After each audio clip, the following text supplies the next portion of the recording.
ڕێکخراوی سووریایی بۆ چاودێری مافەکانی مرۆڤ بنکە لە لەندەن دەڵێت لە سەرچاوەی باوەڕپێکراوەوە هەواڵی کوژرانی ئەبوبەکر البەغدادی ڕێبەری ڕێکخراوە تیرۆریستەکەی دەوڵەتی ئیسلامی پێگەیشتووە. ژمارەیەکیش لە ئاژانسەکانی دەنگ و باسیش ئەم هەواڵەیان بڵاو کردوتەوە، بەڵام پەنتاگۆن دەڵێت هێشتا هیچ زانیاریەکی پشتڕاستکراوی لە بەردەستدا نییە لەسەر کوژرانی بەغدادی.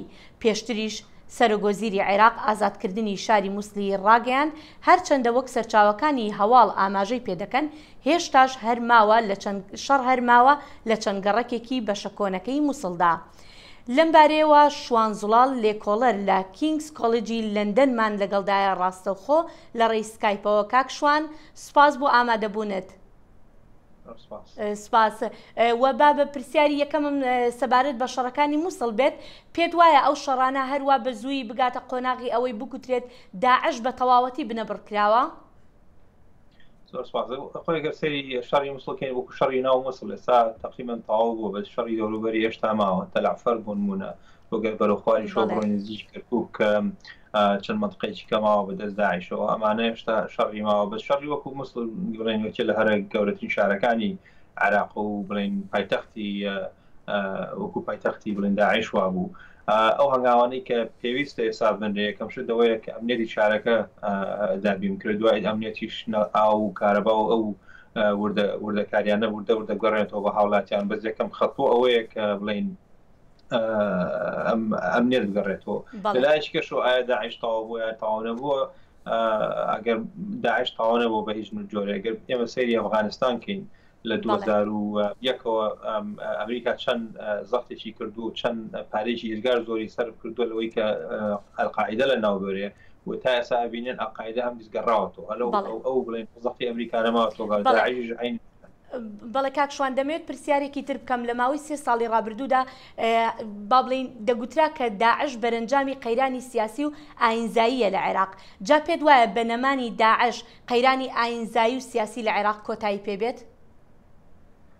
ئەوەی ڕاستی بێت وا بە ئاسانی و قەیرانە حەل نابێت. ئەگەر سەیری مەنطقەکە بکەین خاستن دوای بڵین کە داعش هاو لە 2014ەوە ئێستا چەندەها گروپی چەکداری کە پیابوون. ئەگەر سەیری مەسەرەن شەبەک بکەین، شەریکاکەیەکان بکەین، بڵین مەنطقەی سنجار بچینە خوارەوە مەسیحیەکان، یان زیاد لە 8 گروپی تازەی چەکدار پیابوون. ئەم گروپانە لەبەرەوەی کە بڵین حکومەتی عێراقی وەک کاتی خۆی دیفاعی لێ نەکردوون، هەموو ئێستا بڵێن بە پەرۆشۆن خۆیان دیفاع و لە ماڵ و بڵین کەسوکار و هینی خۆیان بکەن. لەبەرەوە ئاسان نییە ئەمە ڕێک بخرێ. لەبەرەوە من لەو باوەڕێم ئەمریکا و وڵاتێک بڵین یونایتد نیشن پێویستە لە مەنطقەکە بمێنەوە و ئینگێج بکەن لەگەڵ حکومەتی عێراقی و خەڵکی ناوچەکە بۆی بتوانن ئەم بربەستانە بشکێن. بەس تا ئێستا هیچ دیارتەیەکی وانە کە ئەم بربەستانە لەو قەناعەتەم. باشە، حکوومەتی عێراق پێویستە چی بکات لەم کاتەدا؟ حکوومەتی عێراق یەکەم شت وەکوتم ئەمنیەتی شارەکە زۆر مهمە.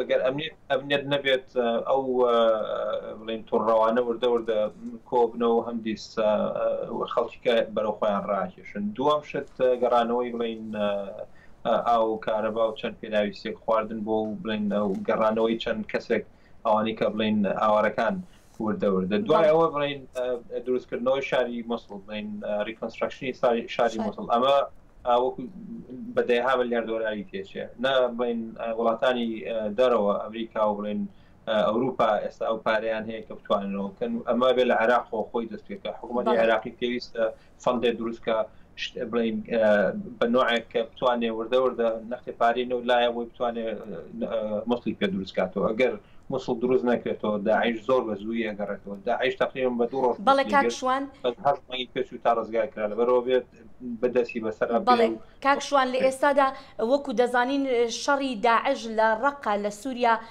زۆر گەرم بووە و با بڵین فشارەکان تند بووە لەسەر داعش. با بڵین کشانەوەی داعش لە عێراق چ کاریگەریەک ئەکا بەسەر سووریا یاخود بەسەر شەڕی ڕەقەدا؟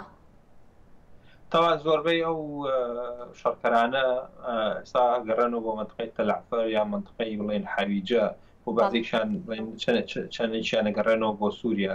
ئەمە واکار لە شەڕی ڕەقە لەوانەیە سەختتر بێ لە لایەکی کەشەوە ئەو دەرزانی کە داعش وەریگرتووە چۆن بڵێن شەڕکە لەگەڵ ئەم هێزانەیە کە بڵین بە پشتیوانی ئەمریکا و چەند وڵاتێکی کە لەبەرەوە من باوەڕایم کە شەڕی ئەلانێ قورستر بێ واحتمالێکی بچووکیشی هەیە داعش ڕقە بەجێ بێڵێ و بەنوعیجیکە بێتەوە چکە وەک ئێستا زانی لە شەڕی مووسڵەوە چەند بڵین دەرزێ فێربوون چۆن شەڕ لەگەڵ یا بکەن بە چنوعی لەگەڵ تیارەکانم چۆن خۆیان بشارنەوە لەبەرەوە بێت چاوەڕێ پێزانە ئایا داعش استراتیژی دوای ئەمەی چۆن بەڵێ لێکۆڵەر شوان زوڵال زۆر سپاس دەکەین بۆم دەرفەتە.